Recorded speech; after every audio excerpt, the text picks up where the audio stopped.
Vamos a ver, Arturo, Martina, Rocío, Verónica. 4 en lista de espera. Ay. Hola. Hola, buen día. ¿Cómo les va? Constanza. ¿Cómo están? Sí, ¿cómo les ha ido? ¿Cómo les va en el día? ¿Qué día estamos? Porque el día 6, espérate. En mi calendario me lo voy marcando así como todos los días que van pasando. Desde que, como los presos, ¿cachai? Que hacen rayitas en la pared. Yo estoy igual, así marcando calendario. Así como para que pase el tiempo luego y podamos salir de la tonterita esta. Espero que estén todos bien, todos lindos, sanos. La familia es igual. Acá. Uy, el sillón que hay que correrlo. Ya. Uf, a ver, para comenzar el día, ya, con un cafecito café que no es café, siempre digo lo mismo, es más sanito. Nos dimos toda la idea de la vuelta por el neoliberalismo. Empezamos a ver esto como de la crítica, etcétera, pero tenemos que llegar a ver un poco el tema de cómo se produce la crisis de este liberalismo o qué tiene que ver con lo que vendrá después en el siglo XX. Y para eso, entonces, viene este hermoso PowerPoint, que es el mismo que... Ah, no, de veras que esto no lo han visto. No, estoy tonteando. Ya. La crisis del modelo liberal. Eh, es como lo que marca todo la formación de nuestro mundo occidental. Mira, espérate, vamos a dejar entrar a Kim Noé Yitzhak. Ahí está. Hola. Hola. Primero, tienes que recordar que es el liberalismo económico y político, liberalismo en general, que nosotros vimos las ideas de David Hume por el lado político, las ideas de Adam Smith por el lado económico, que son como los abuelos de esta cuestión, pasan después por otros pensadores, entre David y Ricardo y otros más por el lado económico, pasan también por otros tipos como Montesquieu, Voltaire, Hobbes, un montón de tipos más por el lado político. Y se arma una cosa que llamáis liberalismo. Y eso es lo que te va a marcar y te va a formar y construir todo el siglo XIX. ¿Ya? Por un lado, nosotros vimos algo en la cuestión social. El liberalismo es el que permite crear empresas, abrir negocios, expandir el mundo. El liberalismo económico hablaba de competencia, entonces los países, no solamente las empresas, compiten entre ellas. Algunas se vuelven más grandes que otras. Aparecen las empresas gigantes, aparecen las grandes fortunas y la gente multimillonaria gracias a su capacidad de competir mejor que otros que terminan muertos en el camino. Pero también los países compiten entre ellos. ¿Quién tiene más recursos que otro? ¿Quién puede agarrar más petróleo, más minerales? Y no es que puedan agarrarlo dentro de su propio territorio, porque a veces son países que ya están agotados en recursos naturales, sino que salen a buscarlo. Y ahí vienen cosas como el colonialismo, okay, de los europeos sobre África, sobre Asia. El colonialismo tiene una etapa primera, que es el de España, Portugal sobre América, y de Inglaterra sobre Norteamérica. Eso Y murió. los países como más pobres tienen como más recursos naturales, Los son como los que países más más tienen. importantes lograron ser aquellos que agarraron más territorio. Aquí hay ¿cómo decirlo? Es como una especie de regla. La revolución industrial es lo que te permite conquistar adelantos técnicos que a su vez te permitirán conquistar otros territorios y seguir alimentando tu revolución industrial. Entonces, si lo piensa uno bien, el primer país que saltó con esto de revolución industrial fue Inglaterra, siglo XVIII. Por lo tanto, Inglaterra rápidamente se pone a la cabeza del desarrollo, de la expansión territorial, de la conquista de nuevos países, otros territorios en África, en Asia. Agarró lo mejor que había, porque salió primero a correr.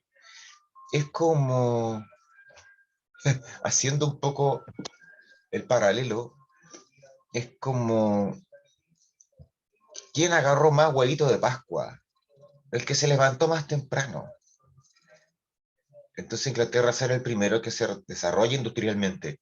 Le permite, uno dice, oye, desarrollo industrial, la máquina de coser, la máquina de telar, la máquina de vapor, ya. Pero recuerda que eso también incluye, cuando hablas de máquina de vapor, incluye la navegación, los barcos, para ir a cualquier parte del mundo. Incluye el ferrocarril para penetrar en cualquier territorio del mundo. E incluye las armas de fuego para imponerse en cualquier parte del mundo. E Inglaterra fue la primera que lo hizo. Por eso agarró los mejores territorios, los más ricos, los más productivos, con más minerales, con más tierra agrícola, tierra ganadera, cultivos de algodón. Fíjate, agarró a Australia, la India, Canadá. O sea, piensa tú todos los que fueron colonia de Inglaterra y te vas a dar cuenta porque dices, ¿cómo agarró pedazos tan ricos? Fue la primera que salió a recoger. Detrásito venía Francia y después al final llegaron como los demás, así como a la cola, a agarrar lo que quedaba. Pero todos salieron, porque había que competir. Claro, en la competencia hay varios que salen ganando y otros salen perdiendo, como siempre. Pero eso lleva a tensiones, lleva a conflictos. No, que este pedazo es mío, no, no, no es mío, que no es tuyo, es mío. Y las disputas entre países por diferentes propiedades. Recuerdo peleas entre Francia y España por Marruecos, peleas entre Francia y Alemania por quién se quedaba con Camerún. O sea, como quién se pelea la pelota, ¿cachai? En un partido callejero, esa era la forma. Pero esto es mera competencia y los demás somos, bueno, ellos, africanos o asiáticos, eran la pelota que todos pateaban. Muy parecido a lo que ocurría unos 300, 400 años antes acá en América respecto de los indígenas y los españoles. Pero todo es parte del mismo modelo. Economía competitiva, aumentar la producción, aumentar con ello la ganancia. Ay, perdón. Eh, y el modelo permitía eso. Pensemos en el tráfico de esclavos. Y aquí uno dice, ¡ay, qué terrible! Sí, pero recuerda que duró hasta 1860 y tanto en Estados Unidos, 1880 y algo en el resto del mundo. Entonces, es buena parte de la revolución industrial y el crecimiento imperialista europeo tiene que ver también con la esclavitud. Ahora, eso lo puedes ver por el lado feo. Eh, la explotación, la contaminación, la destrucción del ambiente, el saqueo de recursos, el imperialismo, la competencia, el enfrentamiento. Y ojo que cuando tú ganas un territorio, después tienes que conseguir las armas para defender ese territorio. Y ahí lo relacionas al tiro con una cuestión que a lo mejor ya tienes que estar acordando, lo que era la paz armada, el armamentismo o la carrera armamentista de los países para defender sus territorios, sus conquistas, sus colonias. Y eso, carrera armamentista, también está relacionado con esto de la revolución industrial, pues, o sea, va todo junto.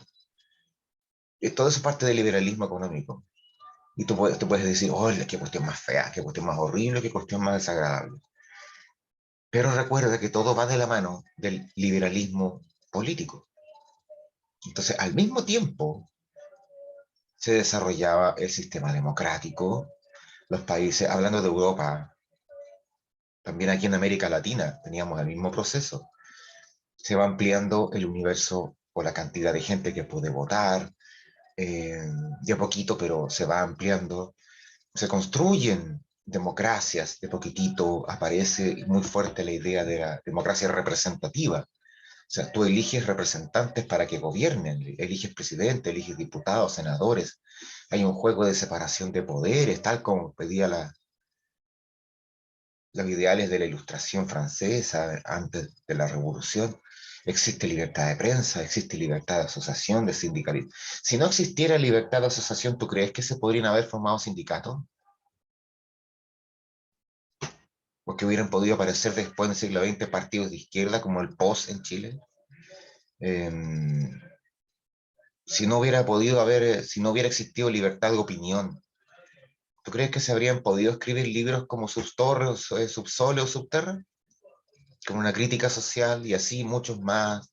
Pensemos en escritores, en pintores, analistas, políticos que decían, este sistema está malo, son unos miserables, son unos canallas, porque hay un libro, sí, cierto, se hablaba de a toda la clase alta chilena, por ejemplo, se le decía la canalla dorada. Bueno, lo de dorado se entiende, ¿cierto? Vivían rodeados de lujo, pero la canalla, porque eran unos canallas, y se lo decían en su cara, ¿eh? Porque había algo sagrado que era la libertad de expresión. Libertad, po, liberalismo. Profe, Sí, el Matías dice que no lo deja entrar a la clase. va, qué raro. Espérate, no lo veo. No sé, dijo que no podía entrar. Tengo un Pablo. No me parece. Ya, esperemos que trate de entrar de nuevo. Espérate, voy a salirme un poquito de aquí. Voy a ir de nuevo acá. Chat. Ahí me apareció. Matías Aguirre. Ah, qué curioso que no me avisara lo de la sala de espera. Bueno, no me extraña si el Zoom funciona a la pinta de... Ya, estamos claros entonces esta cuestión. Modelo económico, político, social, impera todo el siglo XIX y buena parte del siglo XX al principio.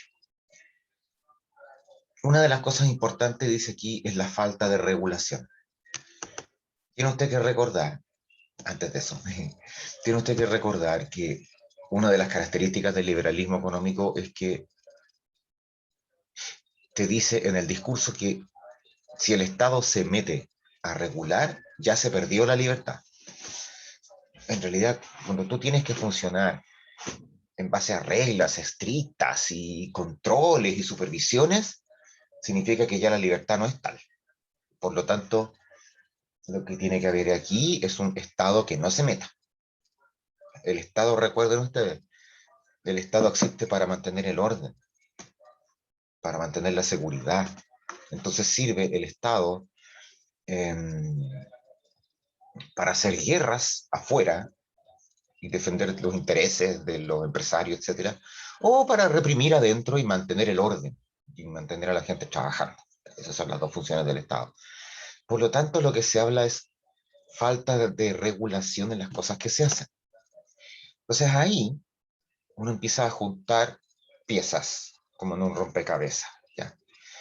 Dice, la Primera Guerra Mundial tuvo varias consecuencias económicas bien profundas, consecuencias en el orden económico, consecuencias a nivel productivo. Recuerda que la Primera Guerra Mundial se desata más que nada por competencias comerciales, competencia económica. Eh, es cierto, mataron a un tipo ahí en Sarajevo, pero a un príncipe, archiduque es el título en realidad. Pero esa es la excusa. Estaban buscando la chiva para agarrarse a charchazos entre ellos y ver quién era el más potente en una guerra que muchos pensaron que iba a durar como un mes, porque se juraban tan bacanes que decían, no, a este gallo yo lo dejo en el suelo, ¿no? Al primer combo lo dejo en el suelo, así, ese es el pensamiento. ¿Cachai? Recuerdo esas, o sea, no recuerdo. He leído sobre esas escenas de las madres en las estaciones de tren en París, despidiendo con pañuelos blancos a sus hijos que iban al frente de guerra. Vuelve pronto, hijo, mata a muchos alemanes, vuelve pronto. Porque todas juraban que la guerra duraba máximo un mes. Insisto, todos se creían bacanes. Bueno, duró 4 años con 14 millones de muertos. En realidad, bueno, fueron un poquito más extraoficialmente, pero dejó una Europa que estaba arruinada, ¿ya? Primero está el descenso demográfico. ¿A qué me refiero con descenso demográfico, como dice ahí, directo e indirecto? El descenso demográfico directo es obviamente tener unas 15 millones de personas menos, así, muertos. El descenso, eso significa descenso en la mano de obra eh, disponible y descenso en los consumidores o los compradores de productos. Pero después habla del descenso de población indirecto y significa que, suponte, en un país que tiene 30 millones de habitantes, tiene una economía estructurada para esos 30 millones de habitantes. De repente pierdes 5 por la guerra. Entonces ya son 25 millones que deben hacer funcionar una economía que está estructurada en 30. Pero al mismo tiempo, la proyección a los años futuros cambia.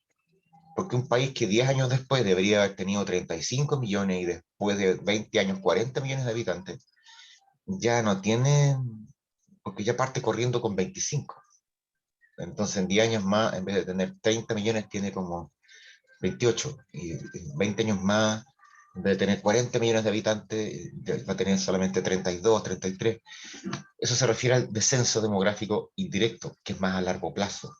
La población que no se reprodujo porque se murió antes. Los soldados, la víctima de los bombardeos, etcétera, etcétera. O sea, hay una cantidad enorme de gente que puede fallecer acá. Recuerda la cantidad de fallecidos que había en esa época solo por enfermedades. En la guerra no se cuida mucho la higiene. Desde el punto de vista financiero, el conflicto implica un crecimiento tremendo de la deuda, porque la guerra se paga. Oye, se me cosa de así jugar a los pistoleros.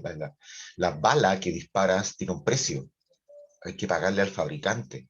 El arma que la dispara, el soldado, hay que darle una mantención, alimentarlo, vestirlo, equiparlo, transportarlo, gastar benzina en eso.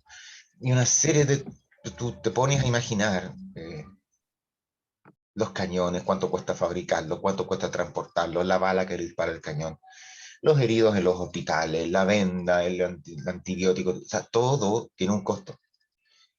Y ese costo los países tuvieron que asumirlo como una deuda, porque tú puedes encontrar interesante una guerra cuando tú ganas, pero una guerra de este nivel, con este nivel de gasto y destrucción, no tiene ganadores posibles, más bien todos quedan endeudados. ¿Okay? Muchos países caen en la tentación cuando les falta dinero, porque la producción interna hay que destinarla a lo mejor a pagar las deudas, y el fisco, el Estado del país que sea, podrá haber quedado muy endeudado, entonces ya, muchos recursos se le van a pagar esas deudas. Entonces, bueno, ¿cómo le hago si necesito plata? Y ahí caes en la tentación de que recuerda que el Estado es el que fabrica los billetes, el dinero, el que imprime el billete. Eh, Algo así como el que tiene la fotocopiadora mágica, que te imprime los billetes. Y muchas veces los estados, para solucionar sus problemas económicos, imprimen más billetes. Y eso tiene un efecto catastrófico, porque tú podrías decir, ah, entonces hay más dinero en la calle. Sí, hay mucho más dinero en la calle circulando. Cuando hay más dinero, la gente compra. Cuando hay mucha compra de productos, los precios suben. Es ley de oferta y demanda. A igual cantidad de producto, si aumenta la demanda de ese producto, el precio de ese producto sube. Y si los productos suben de precio, todo sube de precio. Eso se llama inflación. Entonces, al final, la cantidad de billetes que había se las comió la inflación, que se queda con ganar más y las cosas son más caras. Problema. Súmale el hecho de que había países que no participaron tan directamente en la guerra o se metieron muy al final con un gasto marginal. El caso de Japón, pero sobre todo el caso de Estados Unidos, que de los 4 años que duró la guerra, tres años estuvo afuera. Estuvo prestando plata, arrendando material. Le decía a Inglaterra, oye, ¿queréis barco? Ahí tenéis, te los arriendo. Y después se metió directamente un año. ¿Ya? Pero se convierten en los grandes eh, acreedores. Po.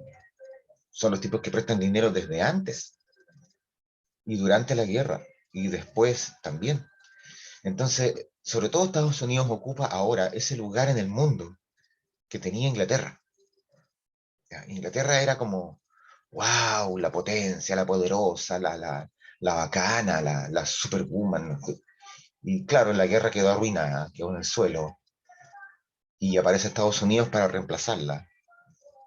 Piensen ustedes lo que fue en Chile que los ingleses durante la Primera Guerra Mundial desaparecen de Chile.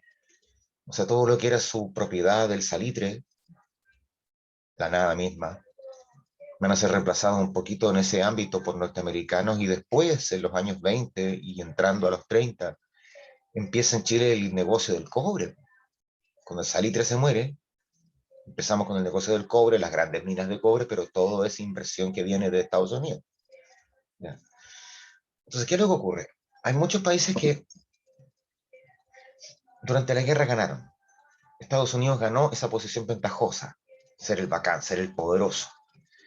Y muchos otros países menores también ganaron haciendo negocios. Yo pienso en Argentina. Argentina exigía que le pagaran en oro tanto el trigo que se producía como la carne. Uruguay también un gran productor de carne, qué decir de otros países que aportaban y vendían sus minerales como hierro, cobre, etcétera. El mismo Chile portando con su salitre, pero que como la propiedad era inglesa al principio no ganamos nada, pero no, somos giles. El cuento es que cuando termina la guerra, termina ese consumo masivo de productos y muchos países se quedaron con la infraestructura hecha. Argentina se quedó como, eh, oye, estoy listo para producir 100.000 toneladas de trigo al mes, pero nadie las necesita. No, ahora no, ya terminó la guerra, no hay tantos gastos. Los agricultores en Europa volvieron a trabajar, dejaron de ser soldados. Entonces, chuta, ¿qué hago yo con mi agricultura en Argentina, con mis vacas en Uruguay? ¿Qué hago con mi café en Colombia? Tanto que pensé en producir y ahora los europeos están en crisis y no me compran. Chuta, mucha infraestructura eh, sin uso y mucha mano de obra cesante. ¿Ya? Y precios que bajan. Entonces yo pienso que es como país que produce materias primas, tengo un gran problema. ¿Mm? La guerra establece un mapa político nuevo. Acuérdense ustedes cómo cambiaron las fronteras. El tema es que cuando cambia la frontera, también cambia cómo se distribuyen los recursos. Porque a lo mejor una región que era muy rica en minerales de hierro deja de estar en un país y pasa a estar en otro país. Una gran cantidad de población, mano de obra, es forzada a irse a otro lugar. Y en ese otro lugar no están preparados, entonces se convierten en unos inmigrantes que nadie sabe qué hacer con ellos. Y eso económicamente es una carga. Entonces, cuando cambian los mapas, no es un dibujito en un papel, es que te cambia la realidad económica de ese lugar. Porque en esos territorios que se dibujan en un papel hay materias primas, hay recursos naturales, hay minerales, hay madera, hay tierra agrícola, pasto ganadero, hay población, mano de obra, ciudades que pueden ser un centro industrial, ¿cachai? Puertos que pueden ser importantes para entrada o salida del comercio exterior de un país. Entonces, chuta, no es cosa de llegar y dibujar un mapa. Allí empezó a quedar la embarrada, porque se desordenó la economía. ¿Ya? las reparaciones, los costos, las multas, todo lo que se le cobró a Alemania. Ojo que a los demás no. Al Imperio Austríaco nadie le cobró nada. Bueno, el Imperio Austríaco desapareció. Se dividió como en 5 países distintos. El Imperio Turco tampoco nadie lo jodió porque también se dividió, pero ahí Inglaterra, Francia agarraron casi todos los pedazos y lo poco que quedó se llamó Turquía. Eh, pero a Alemania se le exigió una cantidad de dinero como multa imposible de pagar. Y los alemanes tenían que destinar buena parte de su Producto Interno a pagar todas las multas que los demás, los ganadores de la guerra, exigían. Hablan de como el 6, más o menos el 6% del PIB. Piensa tú que un país, normalmente un país como Chile, el 2% del PIB lo puede gastar en educación. Todo lo que se gasta en educación en Chile, 2% del PIB. ¡Wow! Ellos piden el 6%, es mucho. Imposible de pagar. Eh, de hecho, muchos países en realidad nunca pudieron cobrar todo lo que estaban exigiendo. En paralelo vienes tú a ver el crecimiento económico de Estados Unidos, sin reglas, pero acá viene la raíz del cuento. ¿Cuánto me queda? 15 minutos. El crecimiento económico es bacán. Se supone que después funciona la ley del chorreo, ¿cierto? Así que mientras más crecimiento hay, mientras más desarrollo hay más empresas, hay más empleo, se pagan mejores sueldos y después todos somos felices, en teoría. Eh, el tema es que el crecimiento económico de Estados Unidos es un poquito falso. Tú tienes mucha expectativa. Eh, piensas que esta cosa va a ser muy positiva a futuro. Si bien pasas por un periodo un poco neurótico, que serían los años 20, esta cosa del, no sé, gocemos que el mundo se va a acabar, es parte también de la idea del exitismo. Ya, gocemos, pero gocemos ahora, el presente. Mucha gente pretende enriquecerse. Lo que ve todo el mundo es que Estados Unidos es una potencia que va creciendo. Ya desplazó a Inglaterra, como te dije, Europa pierde protagonismo. Europa es como una vieja arruinada y Estados Unidos es como el caballero, el hombre joven, vigoroso, potente, que va como comiéndose el mundo. Sus empresas sacan provecho de eso, porque son empresas que crecen y proyectan a futuro crecer mucho más. ¿Ya? Una persona común y corriente podría pensar en tener éxito luego y dice, yo veo que estas empresas estadounidenses van a crecer mucho. Lo que yo puedo hacer para sumarme a ese éxito es comprar acciones de esas empresas, comprar parte de esas empresas, para que a futuro todo ese gran éxito, toda esa gran ganancia en dinero, la pueda compartir yo, porque comprando acciones me hago uno más de los dueños de esa empresa.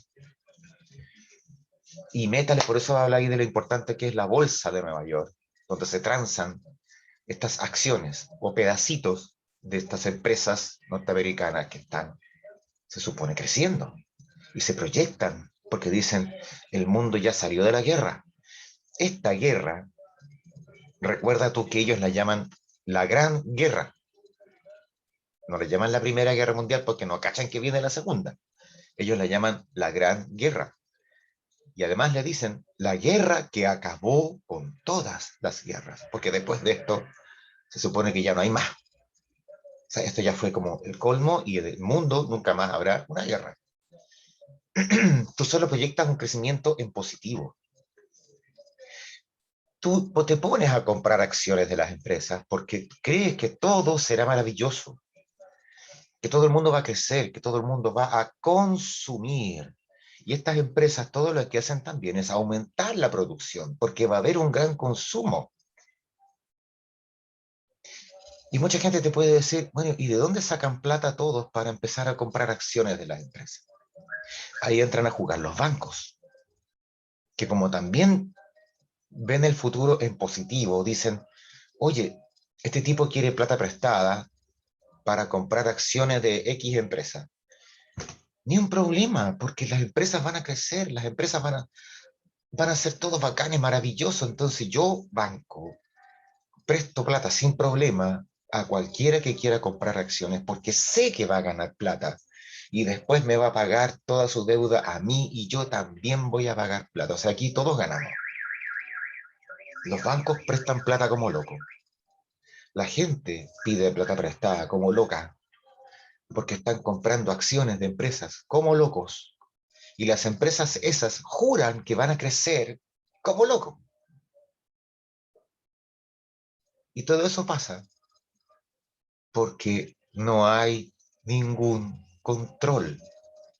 No hay una superintendencia económica, no hay una superintendencia de valores, no existe un banco central que controle las cosas, las tasas de interés, nadie controla cómo se hacen los préstamos, con qué condiciones, con qué límite, nadie pone condiciones, nadie pone reglas, nadie pone nada, todo es al lote, al peo, así, a lo que salga. El liberalismo permitió esa locura. Entonces, todo se basa en este positivo crecimiento. Pero resulta que las empresas crecieron, aumentaron su producción, pero no hubo consumo. Porque había que, a mucha gente se le olvidó, parece, que en muchos países la población había disminuido, producto de la guerra, que había menos consumidores, de que muchos países, sus gobiernos habían quedado endeudados. Eh, no hubo tal crecimiento, no hubo tal aumento del consumo. Entonces muchas empresas se quedaron con mucha producción sin vender. Y entonces la empresa, viéndose aproblemada, dijo, voy a tener que bajar los precios. Y esa empresa no ganó todo el dinero que esperaba ganar. Y ese tipo que invirtió plata comprando acciones, a lo mejor no ganó todo lo que esperaba ganar. Y el préstamo no lo pudo pagar. Y el banco no hallaba de dónde cobrarse. No es que prestó al lote. ¿Con qué garantía? No había una ley que exigiera garantías para hacer un préstamo. Y si la empresa no pudo vender al final, no pudo competir, porque aquí después la empiezan a comerse una con otra, a lo mejor la empresa empezó a tener pérdidas. Y frente a pérdidas de no poder vender, por último, para cubrir el costo de producción, lo que me costó fabricar un zapato son 2 lucas, por último el zapato lo vendo a 2.500, salvo algo. Pero a lo mejor ni siquiera eso pude, la empresa entró en quiebra. La empresa que quiebra es una empresa que desaparece. Y el accionista perdió, po. Comprar acciones es una apuesta. Puedes meterle 10 millones y obtener 20 millones de ganancia, o si no, irte a pérdida y obtener cero, que es lo que le pasó a muchos tipos. Y como quedaron en cero, el banco que les prestó plata no se pudo cobrar. Y cuando el banco se encuentra que tiene muchos clientes que no le pagan, es el banco el que entra en quiebra.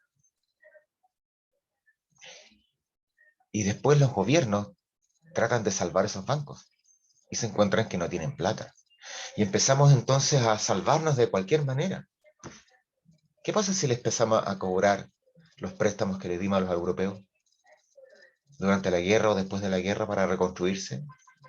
y entonces voy a obligar a los demás a sacar plata de no sé dónde, pero como están arruinados de antes, no tienen con qué pagar, así que también entran en quiebra. En un efecto dominó, uno tras otro se van empujando y se van cayendo. Y se nos produce la Gran Depresión de 1929, en donde la falta de reglas o la falta de controles, no es que esto era liberal, la falta de control es lo que te llevó a la especulación, a la compra en la bolsa, a la locura eh, expansiva, creyendo en la superproducción y el superconsumo, que no pasó. Así que las empresas quebraron, se fueron todos al hoyo. Empresas, bancos, países, se fueron al hoyo. Y por supuesto la gente con ellos, la gente común y corriente. Empresa que quiebra es una empresa que deja miles de cesantes, trabajador y su familia. Entonces la imagen que tú ves, más común el año 29, 30, 31, 32, es esa que está en la foto de ahí. O sea, largas filas de hombres, que son la fuerza de trabajo mayoritaria. Largas filas de hombres en oficinas de empleo, buscando empleo en cualquier cuestión, o pidiendo ayuda al Estado. O sea, el típico bono, la típica pensión, o de cesantía, algo. ¿Qué es lo que tuvieron que hacer los gobiernos? Salir en ayuda de la gente. Que no, como dice ahí, gran problema. Pero ¿sabes tú qué es lo que trae eso? Te diste cuenta de las fallas de la economía liberal. Te diste cuenta que, aunque las empresas quiebren, los dueños de las empresas igual tienen plata. Porque son los que disponen de grandes cuentas bancarias, de depósitos en paraísos fiscales en el extranjero, por último, propiedades que se pueden vender. Así que esa gente en el fondo como que no sufre, los que sufren son los comunes, los que están sin empleo. Y uno dice después, ¿y estos políticos qué van a hacer para ayudarme? Nada, pues no es que son liberales, entonces no se les ocurre, no piensan. No se les ocurre que el Estado pueda hacer cosas porque el Estado nunca hizo cosas. Y el problema cuando tú desprestigias y arruinas la economía liberal, tienes un montón de gente que está enojada, gente que está aburrida, gente que puede tener hambre, gente que sale a la calle a reclamar, a hacer una marcha, a hacer una huelga, gente que le exige a sus políticos, arréglame la vida. Y el sistema político liberal no sabe cómo. Entonces, automáticamente, muriéndose la economía liberal, como que por arrastre se lleva a la democracia liberal, por arrastre. ¿No es que el liberalismo entonces pasa a ser malo? Ya, pero la democracia liberal es buena, pero ya, pero no me soluciona las cosas. Al final está lleno de, esa es la crítica que se escucha en esos años, está lleno de políticos que han sido comprados por los empresarios, que nunca hicieron nada, que no hubo leyes sociales, que no hubo protección, no se les ocurrió regular, a estos políticos no se les ocurrió que venía un problema, no lo vieron venir, eh, no. Entonces, el sistema también se desprestigia, el sistema político, porque se quiebra, porque la base del sistema político está en la participación y en el orden, en la disciplina, en el respeto. Pero cuando tú quiebras el sistema económico, también quiebras el sistema político, porque la gente te dice y te reclama, y te dice, oye, oye, ¿qué va a hacer la política por mí? Eh, no hay nada, no se ve, no se oye, padre, no llega. Entonces, el sistema político es el que se debilita. Y una vez debilitado, vas a tener al menos tres modelos que van a ser alternativos. Pero eso lo vamos a explicar la próxima hora, porque ahora viene el recreíto. 10 minutitos, descanso, termínense, me voy a terminar mi café que se enfrió y nos vemos en un ratito para que terminemos de explicar esta cuestión y aprovechen también de preguntar todas las cuestiones que quieran preguntar. Me acuerdo que yo el chat no lo veo mucho, no sé por qué se me borra. Y, y ahí ustedes me hacen todas las preguntas. Ok, ya, nos vemos en 10 Nos minutos. vemos. Nos vemos.